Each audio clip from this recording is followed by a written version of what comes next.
주식정보위원 블랙아이입니다. 여러분들 이런 생각해 보신 적 있어요? 코스피가 5,000원 간다던데 지금 5,000원커녕 내 주식 보게 되면은 지금 2,000밖에 가지 않는다는 사실. 그렇죠. 굉장히 지금 우리가 저평가되어 있다고 지금 판단을 하고 있습니다. 오늘의 주제, 코리아 디스카운트입니다. 가장 많은 동학개미를 이끌고 있는 종목 뭐죠? 그렇죠. 다녀왔고 삼성전자입니다. 코스피 시총의 무려 30%를 지금 차지하고 있는데 지금 이 초초초 우량겨진 삼성전자가 옛날에는 외국인들이 왜 이렇게 싸지? 이만큼 굉장히 좀 저렴한 지금 주가를 형성했었단 말이에요. 여전히 지금 저평가로 분류되고 있기 때문에 외국인 투자자 입장에서도 계속해서 관심 갖는 종목 중에 하나입니다. 그런데 작년만 하더라도 우리가 10만 전자 간다, 7만 전자 간다, 8만 전자 간다 하면서 동학개미들 심장을 그렇게 붙잡았었는데 외국인들 매도했을 때 정말 그렇게 미울 수가 없었죠. 그런데 정작 작년 기준을 보게 되면은 국내 투자자보다 외국인 투자자가 더 큰 손실폭을 보유하고 있다고 합니다. 국내 투자자 같은 경우에는 마이너스 15%에 불과하는데 외국인 같은 경우에는 마이너스 260%라고 하니까 정말 어마어마한 손실이 아닐 수가 없죠. 삼성전자뿐만 아니라 작년 같은 경우에 2021년 기준으로 했을 때는 주식하기가 정말 쉽지 않은 그런 장이었습니다. 코로나 회복세에 접어들었는데 델타 변이다, 그리고 또 오미크론이다 해서 굉장히 지금 좋지 않은 분위기가 계속 형성되고 있었죠. 예상치 못한 이슈들로 이렇게 지금 변동성이 컸단 말이죠. 하지만 코로나가 아니더라도 한국 증시 같은 경우에는 유리수급이라고 불릴 만큼 변동성이 굉장히 크고 외부 이슈에 취약한 것으로 알려져 있습니다. 거의 매년 한국 증시가 악재에 굉장히 취약하다는 그런 기사도 많이 나오고 있죠. 수출 중심의 국가여서 신흥국 시장이어서 금융 개방도가 높아서 변동성이 큰 이유는 굉장히 여러 가지입니다. 일각에서는 변동성의 또 다른 요인으로 한국인의 빨리빨리 성향에서 벌어진 투기적 단타 매매를 칭하기도 합니다.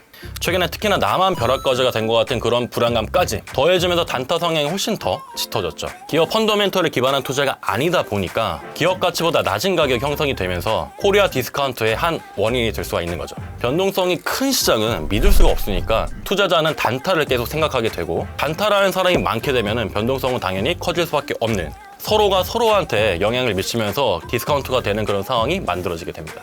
그래서 전문가들이 단기는 아니고 장투 하니까 장기 투자하시는 분들도 많습니다. 하지만 이놈의 기업들은 믿을 수가 없는 게 문제입니다. 툭하면 분할해, 툭하면 병합해, 일반주주들 자본, 대주주 주머니로 쓱 챙겨가는 걸 한두 번 봐왔어야죠.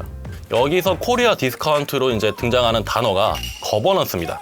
요즘 그 핫한 ESG에서 G를 담당하는 녀석인데 한국말로는 기업 지배구조라고 이제 칭해집니다. 한국 기업들의 후진적인 지배구조가 요즘은 디스카운트의 원인으로 좀 많이 꼽히고 있는데요. 그럼 어떻게 후지냐? 우선 주주에게 후지입니다. 주식회사는 주주들이 이렇게 꽁꽁 뭉쳐서 있는 회사잖아요. 근데 미국과 달리 우리나라 같은 경우에는 주주의 이익을 우선시해야 된다는 그런 법이 없습니다. 그런 법률도 없을 뿐더러 이사회도 경영진도 주주의 이익을 그닥 그렇게 신경 쓰진 않습니다. 그러니까 오스테 임플란트 횡령 사태, SK의 무제한 쪼개기 상장 같은 그런 이슈들이 빈번히 등장하게 되는 거죠. 시가백락률도 평균 2%대로 다른 나라에 비해서 굉장히 낮은 편입니다. 그리고 쌍방 폭행이라는 단어 다들 아시죠? 주식에는 쌍방 대리가 있습니다. 이사회와 총수에게 우리 개미들 쌍으로 맞는 거죠. 개미들이 피해를 보지 않기 위해서는 감시해줄 감사 역할이 굉장히 중요한데 문제는 이 감사도 이사회에서 결정이 된다는 거죠. 그렇게 총수랑 이사회가 한마음이 되어서 주주들 뒤통수 칠 수 있는 그런 구조가 완성이 되는 거죠. 그렇게 불투명한 상황에서 합병이나 분할을 하게 되면서 대주주 지분율은 굉장히 많이 올라가게 되는데 일반 주주의 지분율은 떨어지고 주가가 굉장히 출렁이게 되면서 그 피해가 고스란히 일반 주주들에게 향하게 됩니다. 그렇게 디스카운트된 가격이 결국 일반 주주들이 거래하는 가격, 즉 시장 가격이 되어버리는 겁니다. 거버넌트를 해치는 마지막 요인으로 상속과 승계 문제가 있습니다. 상속세율이 높은 우리나라의 경우 정상적인 방법으로 자녀에게 상속할 시 엄청난 세금을 내야 됩니다. 그래서 대신 자녀가 있는 계열사의 일감을 다 몰아주게 되고 그리고 합병 분할을 통해서 지분율을 늘리게 됩니다. 세계적으로는 모자 회사를 지금 줄이는 추세인데 우리나라는 뒤로 지금 역행하는 지금 분위기입니다. 어때요? 거버넌스가 주 원인으로 꼽힐만 하죠? 그런데 여기서 끝나지 않습니다. 국내 증시에서 외국인이 정말 엄청난 지금 지분을 차지하고 있는데요. 30% 언저리를 계속 왔다 갔다 하고 있죠. 미국과 같은 선진국들의 외국인 비중이 15% 내외인 것에 비하면 굉장히 높은 편인데요. 비중이 높으니 당연히 증시에 미치는 영향력이 클 수밖에 없습니다.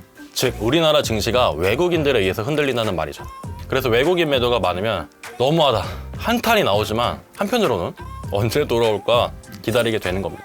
국내 증시 주도권이 국내 투자자들에게 돌아온 경우가 한번 있었습니다. 2020년 코로나 여파로 지수가 정말 엄청나게 떨어지면서 동학개미 운동이 벌어졌던 때죠.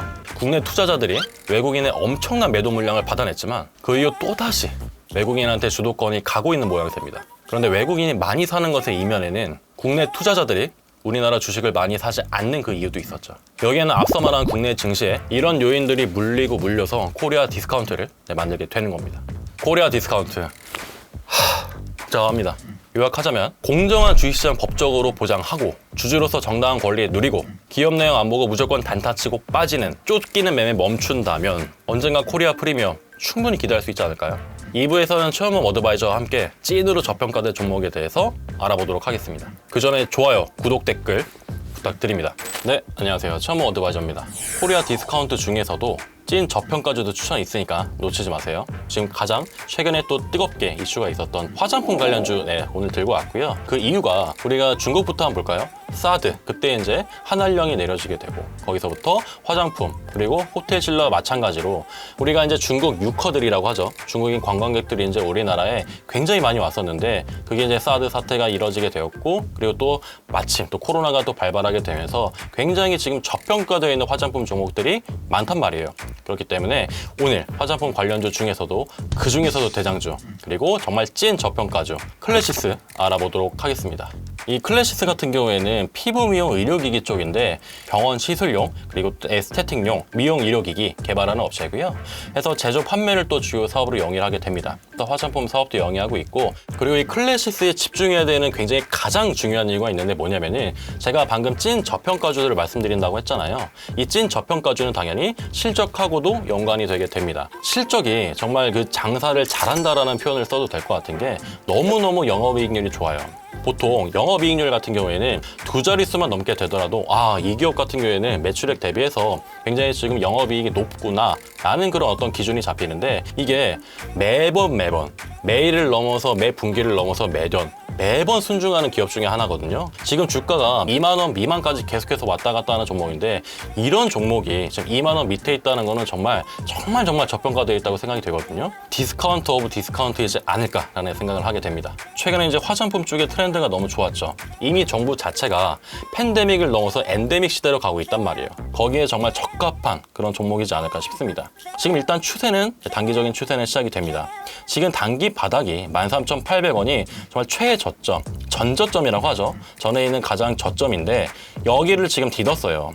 확실하게 바닥을 잡아주었고 그리고 나서 2월 되자마자 이제 반등하기 시작했거든요. 그래서 여기 있는 여기서 이제 양봉세가 계속해서 들어올리게 되죠. 이미 지금 보시게 되면은 여기 있는 파란색 지금 구름 일목균형표의 지금 구름대를 통과를 했습니다. 그때부터 추세가 굉장히 강력하게 시작될 가능성이 높다라는 점, 이 점을 좀 포인트로 잡으셔야 될 것 같고요.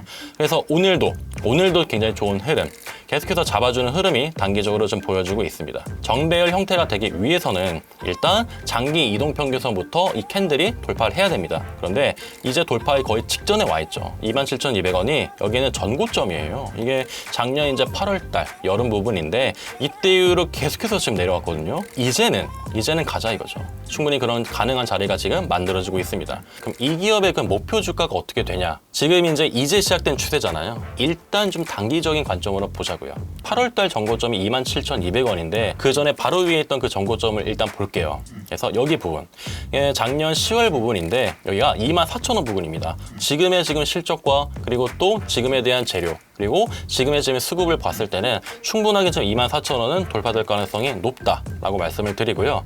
그렇다면 그럼에도 불구하고 이탈할 가능성도 있잖아요. 자리가 이탈이 됐을 때는 여기 있는 전저점, 여기가 어떻게 보면은 앞으로 이 종목의 굉장히 역사적인 저점이 될 수도 있어요. 13,800원이니까 14,000원 정도 부분을 보시고 만약에 이 종목이 다시금 14,000원을 이탈했다라고 했을 때는 좀 과감하게 손절하시고 다음 전략 세우시길 바랍니다.